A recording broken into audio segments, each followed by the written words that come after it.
coming up in this episode. Looking at those pictures, knowing that I have family in the north of Bosnia, my memories of the war in the beginning was looking at those pictures. Some stories are just too horrific to say in a public. People become worse than animals in war and lose anything that would be deemed humane. Prior to the war, they couldn't eradicate Islam physically during the war, and so the Dayton Agreement was a forced necessity that was put upon the Muslims. Srebrenica is just at the end of the war. There were many Srebrenicas before in Bosnia. In this episode, I sat down with Ustad Abu Bilal, who's an educator and a khatib at my local masjid here in London. Abu Bilal's father comes from Bosnia, so I wanted to ask him, what was it like growing up at the time? And perhaps, what are some of the lessons that we can take from the war? So let's begin episode 7. I'm here with Ustad Abu Bilal, who I have been listening to for many, many years at my local masjid, who's a regular khatib. He's also involved in the community when it comes to Muslim schools, and he also happens to originally be from Bosnia, or half Bosnian. And inshallah, today I'll be asking him a series of questions. So without further ado, inshallah, I'll just ask you to introduce yourself and tell us about your background. Assalamu alaikum. So my name is Sanel Haskić. In the community, I'm known as Muallim Abu Bilal Sanel. But yeah, I'm a teacher by profession. Work with mainly Islamic schools, consultancy, different hats, sometimes as a teacher, sometimes in educational management, leadership, different things. I am from Switzerland, grew up in Switzerland, but obviously my background from my father's side is from Bosnia. So I grew up in Switzerland, spent there my first 20 years, then moved to Medina for 7 years. Then came back to Switzerland for a couple of months, and then from 2008 moved to the UK, Ilford to be specific, and was involved in education since. What does being from Bosnia mean to you? That's a kind of a mixed bag, to be honest. An interesting one. Thinking back to my childhood, Bosnia, that was pre-war.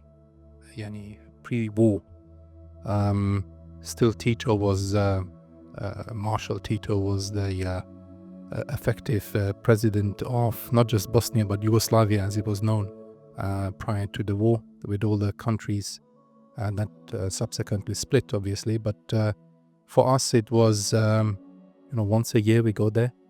It was a drive from Switzerland, a long drive, a road trip, whole day, and then effectively it was this zone where we could do whatever we want as kids.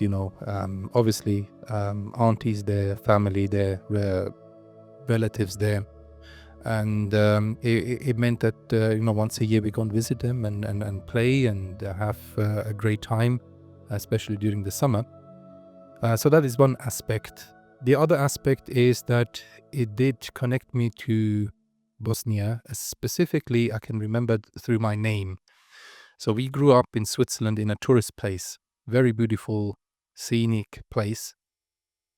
And we were kind of, there were not many, at my school, there were not many other students that are not Swiss, okay? And my name would always be that differentiating factor, Haskić. So the ich in the end, the IC or the ich, the ch, quite clearly, would make it clear to everyone that I am not 100% Swiss. So my mom is Swiss, obviously my dad is from Bosnia. But I grew up knowing that in the back of my head that, although I speak the same language, even the same Swiss slang of German, and all my classmates were Swiss, that something is still different. At the beginning, it was very clear that, okay, I'm half Bosnian, I do know another language. And it was this mixed bag. So sometimes they were kind of, today we would call them racist jokes. At that time, it was kind of normal. You would say, "What's your name?" And you say, "Sanel Haskić," and people would say, "Oh, bless you," things like that and whatnot. But it was kind of, that was growing up. On the other side, or later on, it became clear that there is more to it, not just the heritage that is different, or the country, or the language that I spoke at home with my father, but there is a whole religion that is different. And so, on top of the cultural identity, now comes a religious identity that did impact, especially during my youth, after that. And then on top of that, then that's where the war started. And so this is obviously the time where people search for their identity search, big thing. It was a mixed bag. Jazakallah khair. We're going to talk about the war, inshallah, shortly. But just considering that the wars happened, what is it like being received as a Bosnian? So, for example, when people find out where you're from, what's the kind of reactions that you usually get? Is there anything that links it to you almost, or reminds you of what happened in Bosnia? So again, I can reflect back to my time in Switzerland, and then maybe also today what it means. So back in Switzerland, there was no internet at that time, not like today, no social media. So the news was still, we're getting news from the TV, and the people, although it's an hour's flight from Switzerland where I grew up, people started to take notice of what's happening in Bosnia and everything, and then starting to link it to you. Switzerland, generally, the people are kind-hearted, at least in your face. Okay, smile and nice and helpful, supporting. We got all of that. There is no question about it. What is going on behind that is a different story.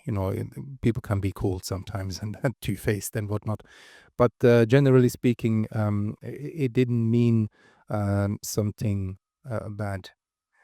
Subsequently, after the war, different story. So there was always the far right, as we know in every country, and there was always someone to blame. So yes, there was a period of time after, I don't know, the Tamils and the Italians first, and then the Tamils, and then it was the turn of the Yugos, as they would call everyone from the Balkans, referring to Yugoslavia.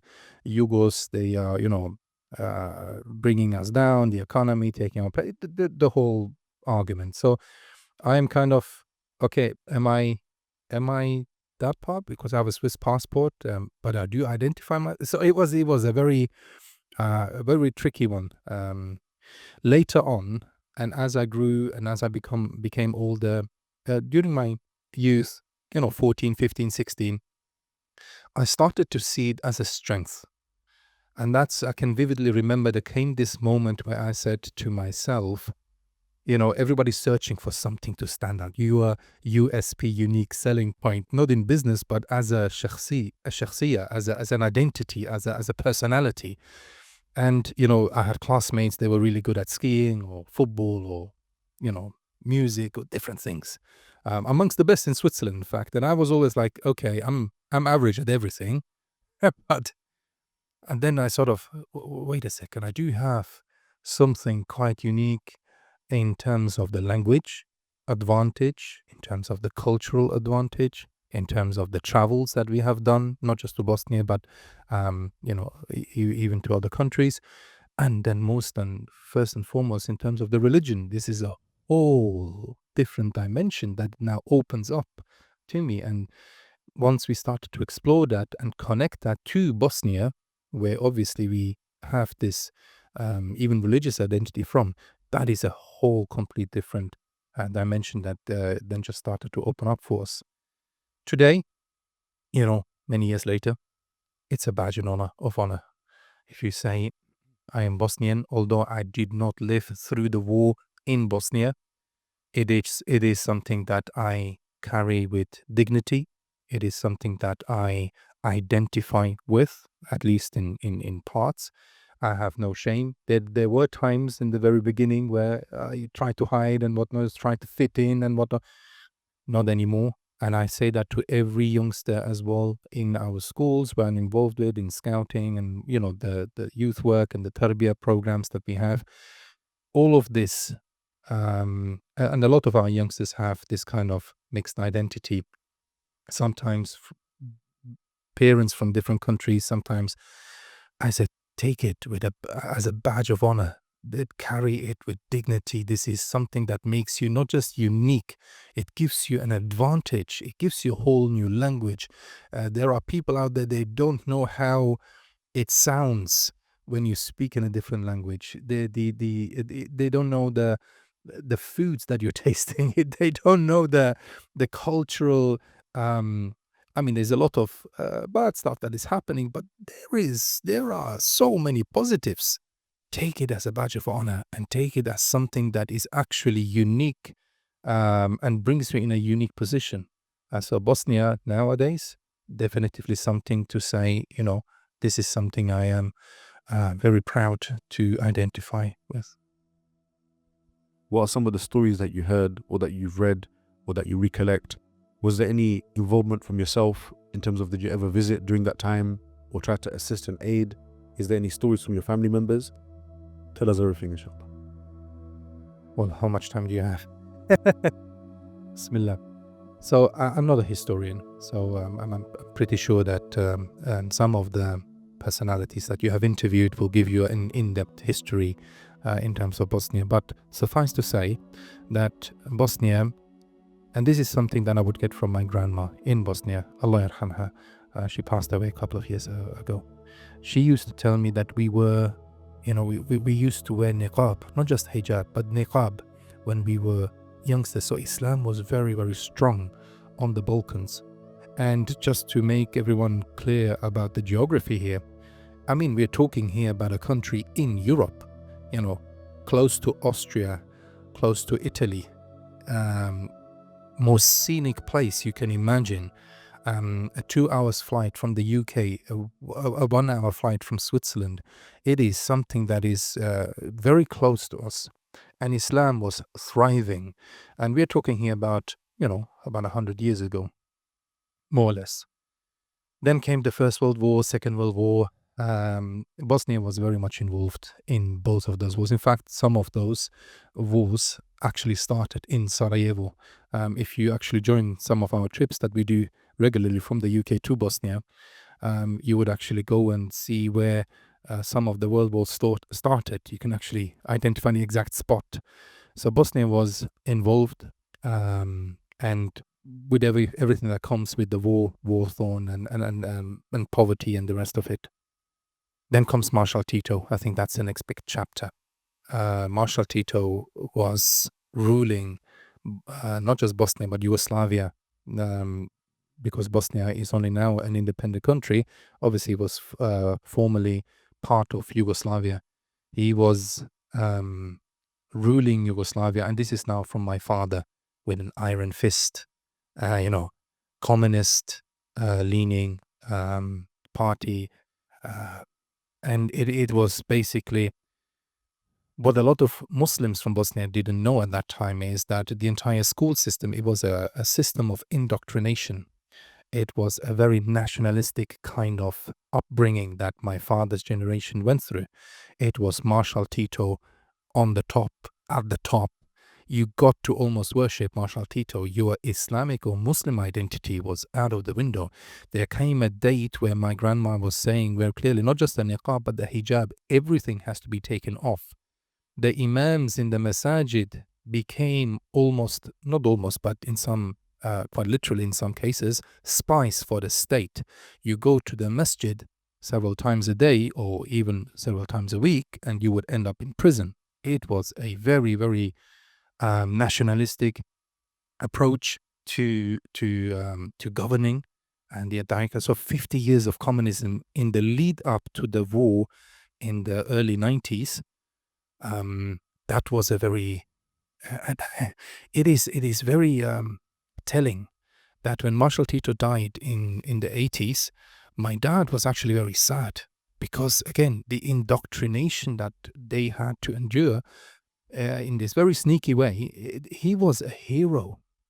Only now my dad is, kind of realized, or during the war and then subsequently, what actually happened and how much there was suppression of a Muslim identity and history in Bosnia.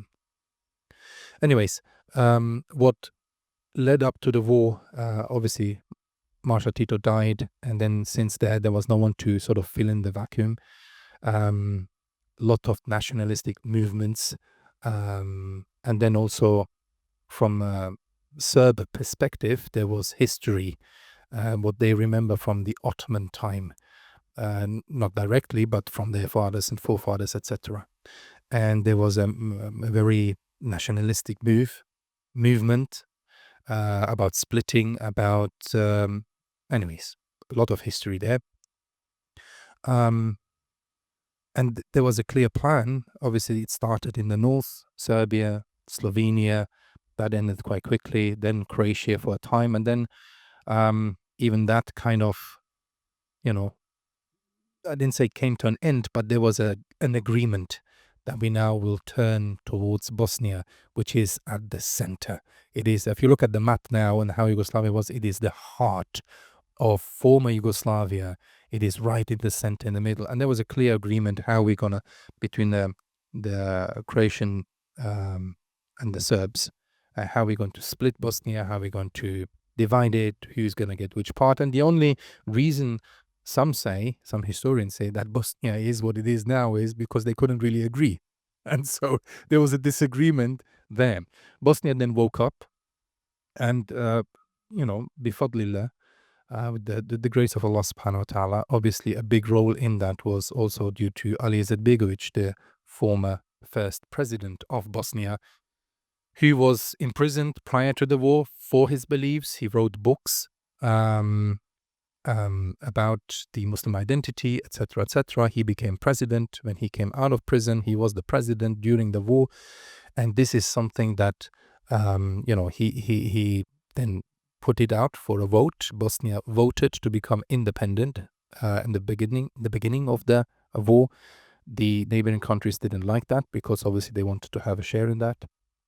And from that onwards, it was all-out war in Bosnia with many instances of genocide, certain villages that were completely ransacked, very early pictures that then flooded our TVs in Switzerland as well, in Europe, here in the UK, in the world, where we could see some of those camps where Muslims were gathered,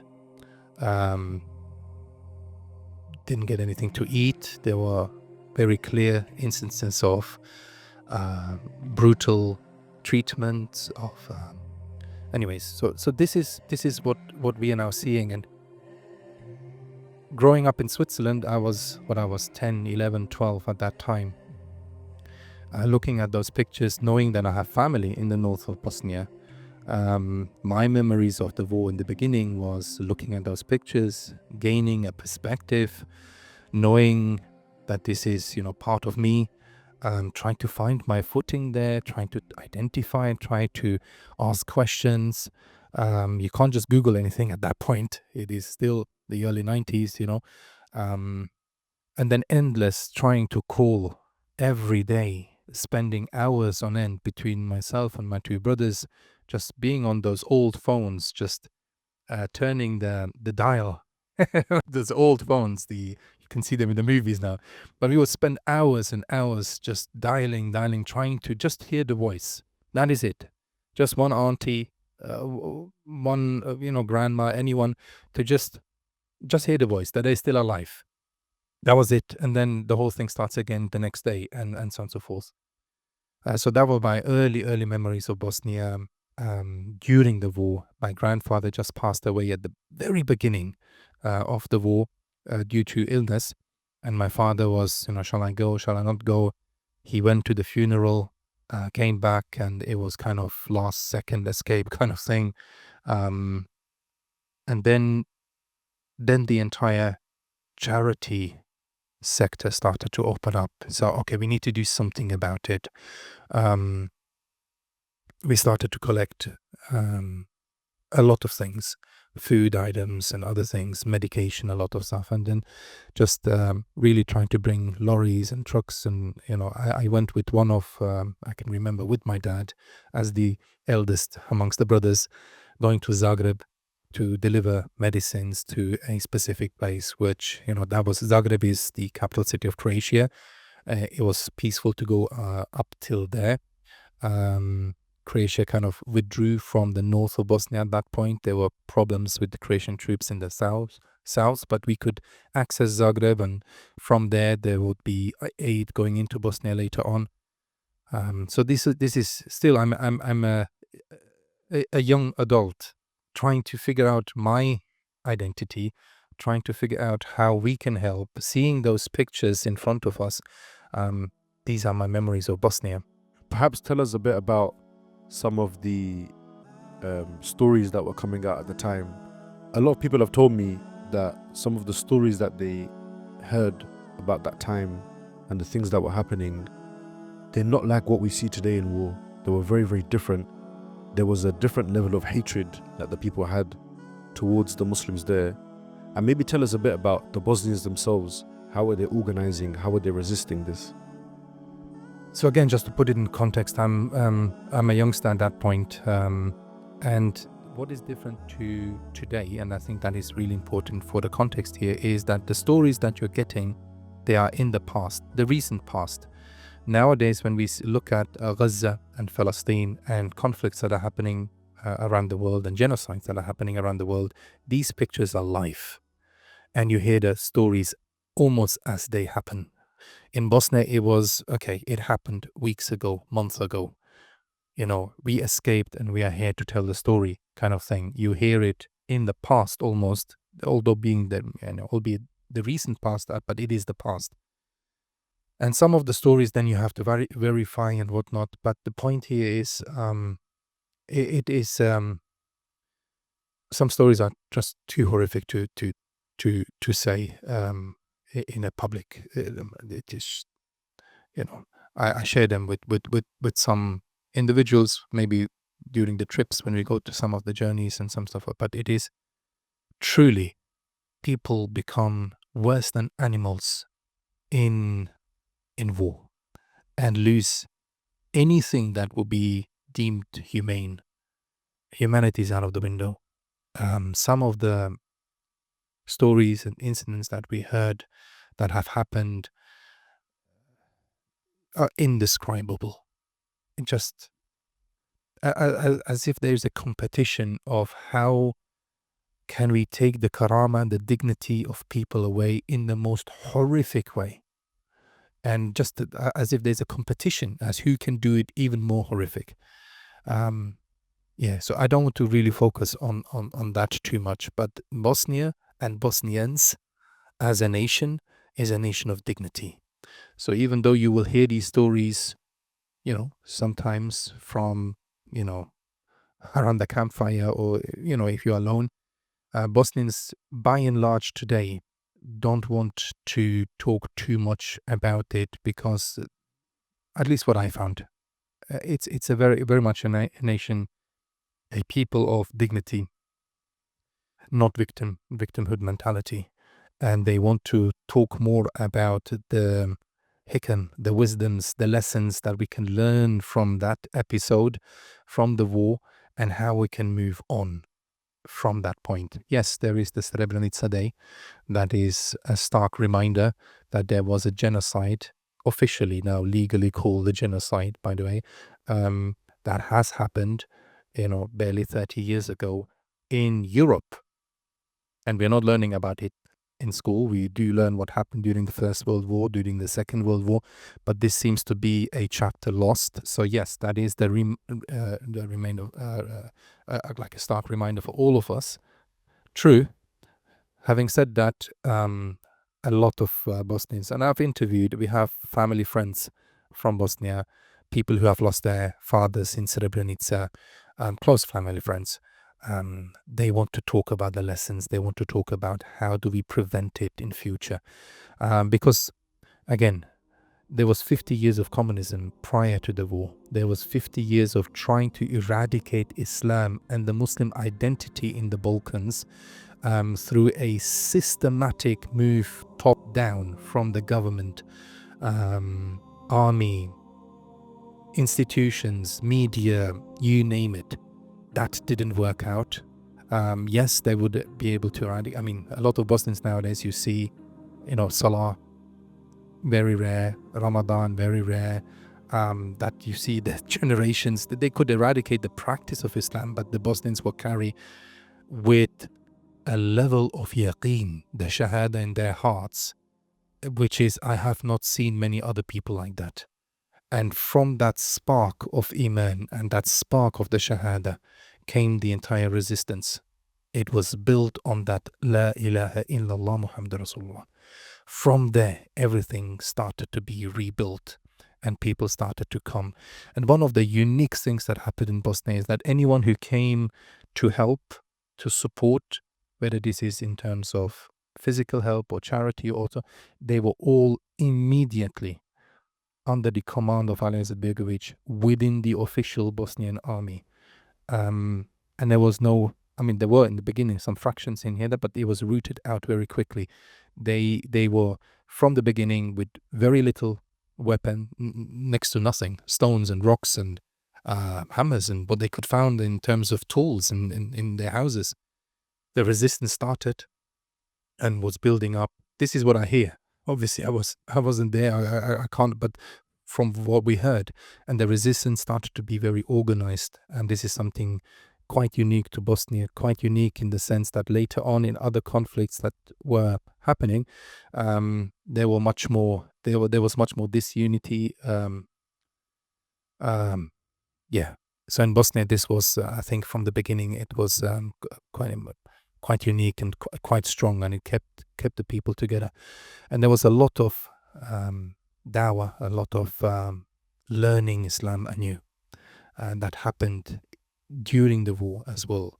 And you can see today, anyone who knows Bosnia before the war and compares the situation to how it is now, you will see a stark difference in terms of Muslim presence, Muslim identity, a very, I don't like to use the word tolerant Muslim because Islam is tolerant in its essence, nothing is forced.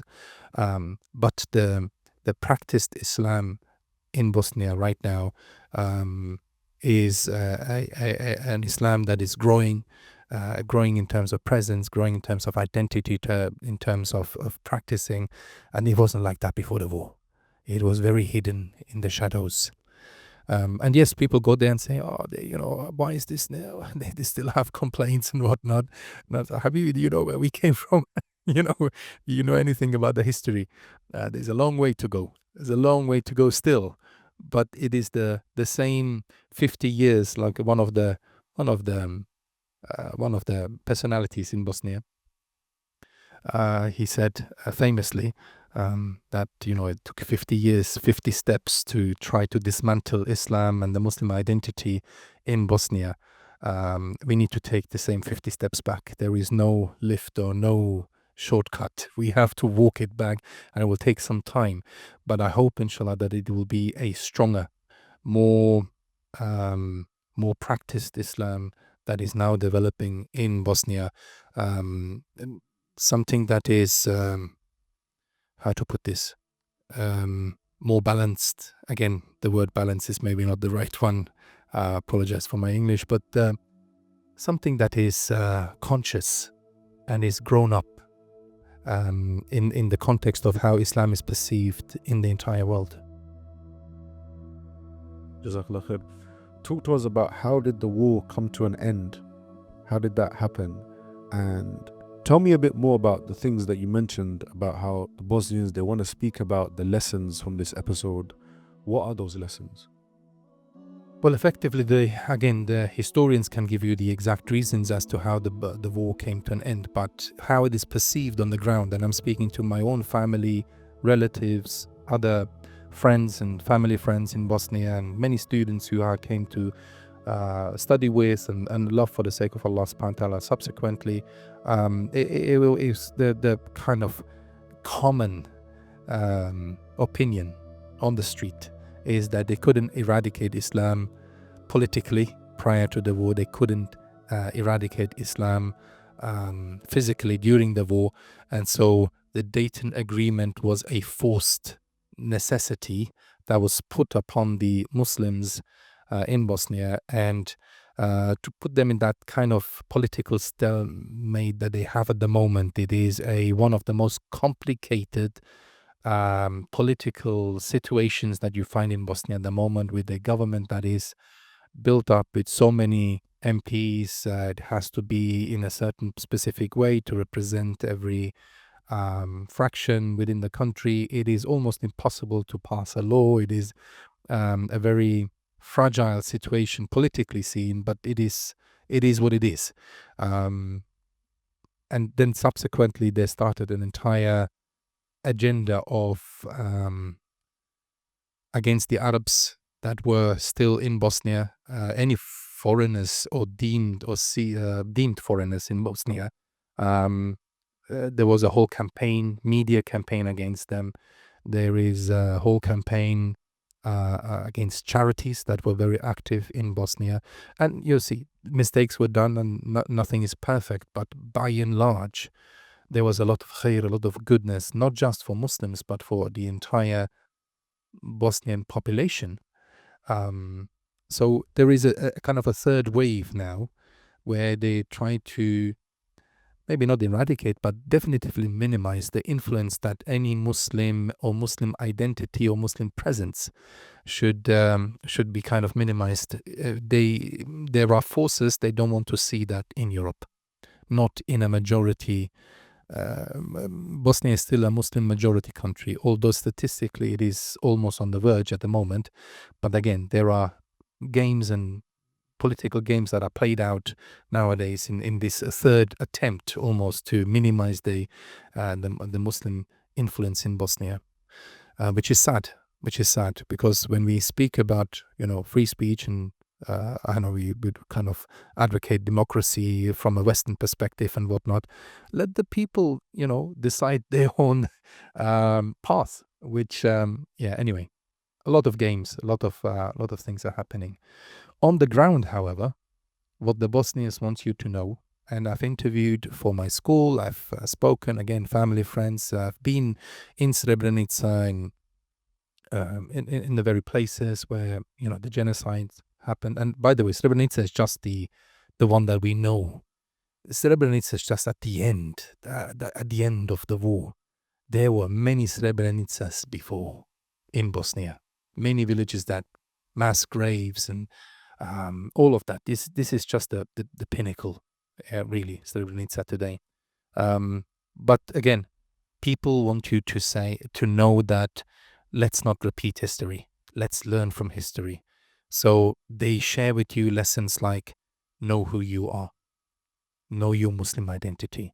And this is not something that is said in an extreme way or, you have to kind of be completely intolerant with everyone else and the world is black and white. No, not at all. The Bosnians are the most welcoming, open people when it comes to that. And Sarajevo was, it was an example of how religions can live next to each other. You will see in the center of Bosnia synagogues and churches and mosques and whatnot. But know your history, know your identity, be proud of it. Don't be arrogant, but be proud of that history, of your identity. Carry it with dignity in your heart. And don't be, so that's one lesson. The second lesson they want you to know is don't be naive. No, we don't need to go into conspiracy theories and whatnot, but be educated enough to be able to see the symptoms and the signs when it comes to that point. And what we see today with the far right and with the whole movement and whatnot, we got to be prepared, carefully prepared for that situation. And again, the message here is not to play into some victimhood mentality that has been tried by some other people. We do not want to follow that path. So Islamophobia, yes, recognize it, have institutional measures organizations, ways to tackle Islamophobia professionally, but don't teach it as the identity of Islam and your Islam to your children and make it, the only thing that you really teach to your children. No, we don't want a generation that grows up in fear. We want to have a generation that grows up with a strong Muslim identity, with a strong sense of belonging to a greater ummah, to the sunnah of the Prophet sallallahu alaihi wasallam, to be from the Ahlul Quran, to the seerah of Nabi sallallahu alaihi wasallam, to carry this with dignity, with pride, but not arrogance.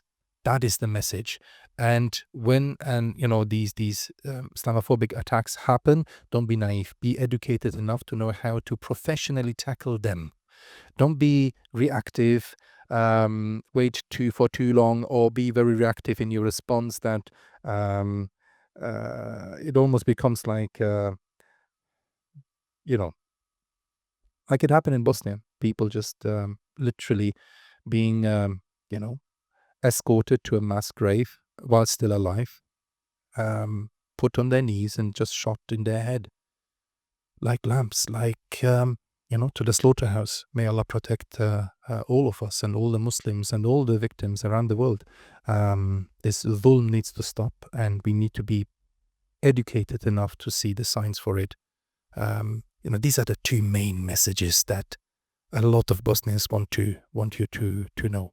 And then as a third message, learn your Islam, learn your religion, and don't make it a cultural thing. Yes, culture has some impact, in general, as long as it doesn't go against the deen of Allah subhanahu wa ta'ala. It is a beautiful thing.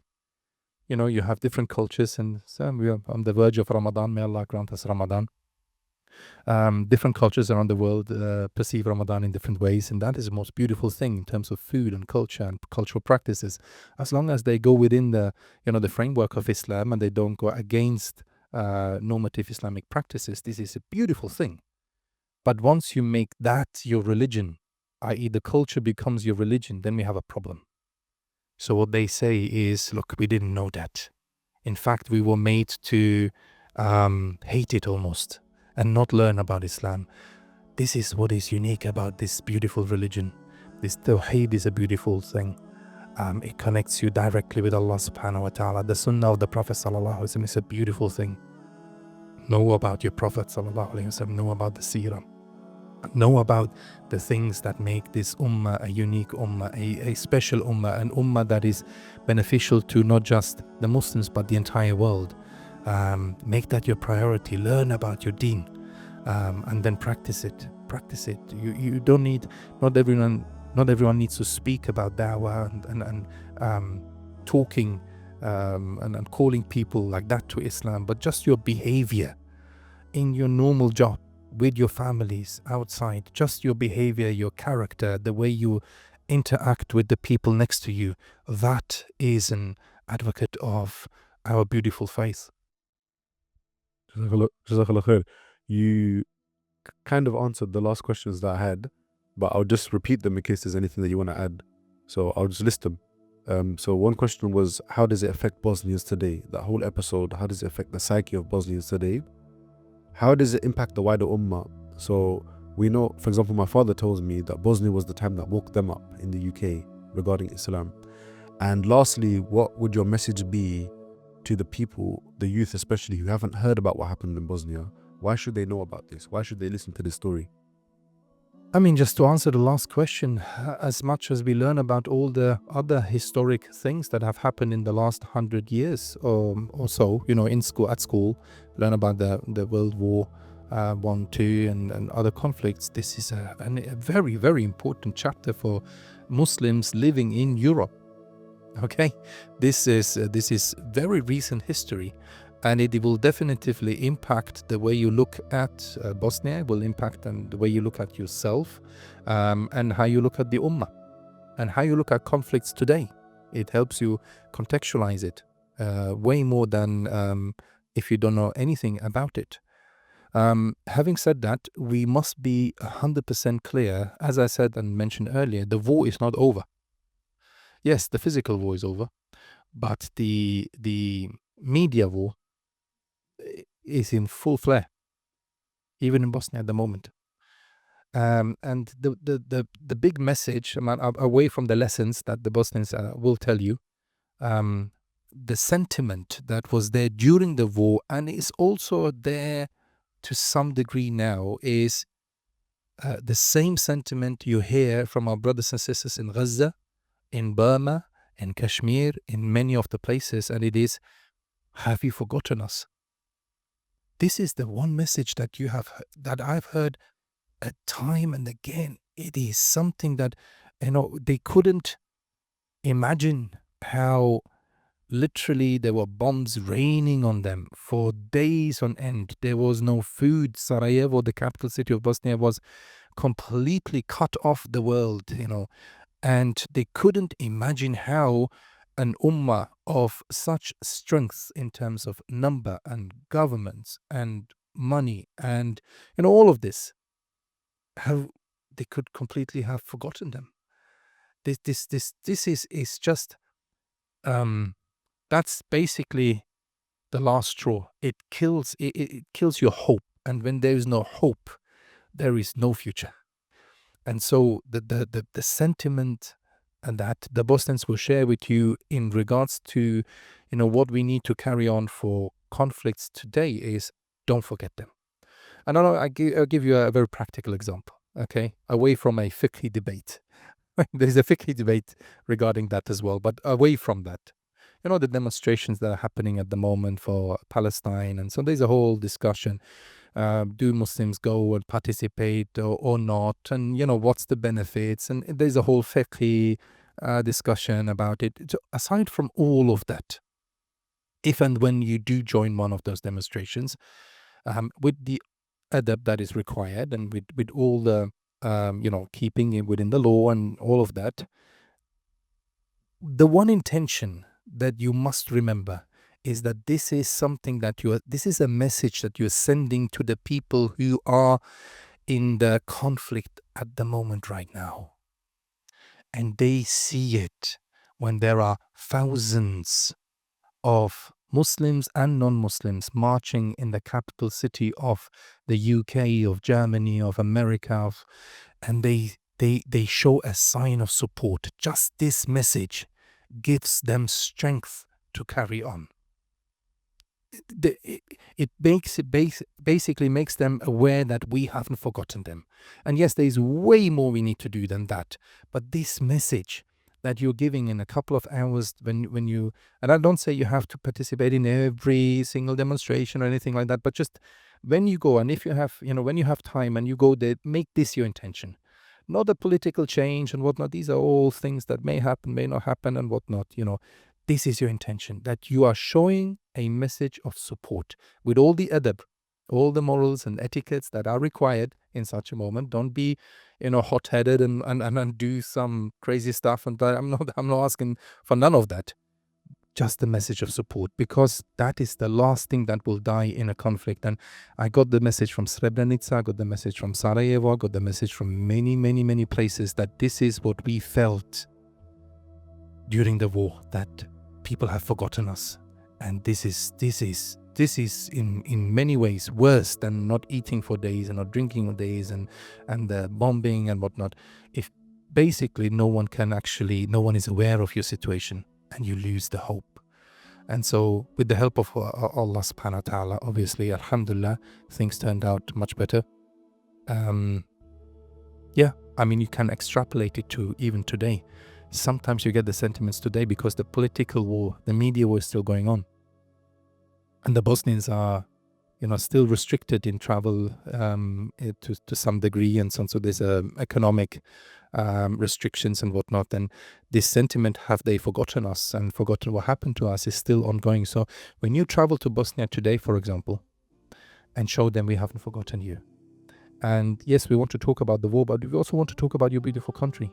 We want to talk about the future. We want to talk about you being part of the ummah. We want to talk about how beautiful the masajid are and how we can practice here. And that is a sign of support as well. And so, maybe rather than spending money on holidays to certain countries, consider maybe that as a sign, as a part of your intention at least. inshallah. That's it for this episode. I'd like to thank Ustad Abu Bilal for his time in sitting with us here today. As we come to the end of this series, the next episode will be some extra recordings from some of the interviews and some reflections of the guests. So, I'll see you in part 8.